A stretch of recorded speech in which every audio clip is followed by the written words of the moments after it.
James Mattis said in an interview broadcast Sunday that he defended the North Atlantic Treaty Organization, NATO, during his earliest talks with President Trump about serving as Secretary of Defense.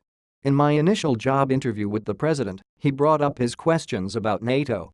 And my response was that I thought that, if we did and oppose to have NATO, that he would want to create it, because it and oppose as a defense of our values, it and oppose as a defense of democracy, Mattis told host John Dickerson on CBS NEWS and oppose as and face the nation. And the defense secretary added that Trump was open at the time to the idea of supporting the international organization. Obviously, he had to make a decision about whether or not he was going to nominate me to be the Secretary of Defense, he said. And although I immediately showed him that my view on that was rather profoundly in support of NATO, he at that point nominated me. Mattis, who has said Russia is trying to break NATO apart, stressed that the alliance is and clearly not a threat and to Russia, and that our USSIA and APO's future depends on Europe and NATO.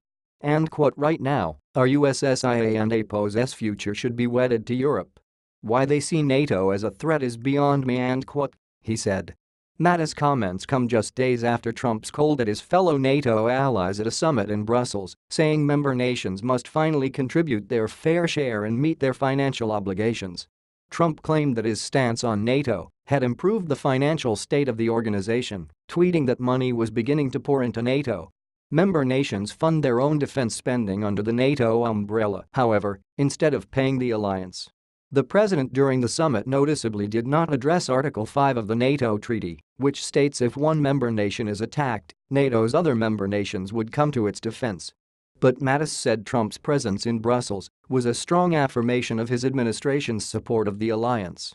I think when President Trump chooses to go to NATO personally and stand there alongside the other more than 24 nations in NATO, that was his statement, not words, actions, he told CBS News.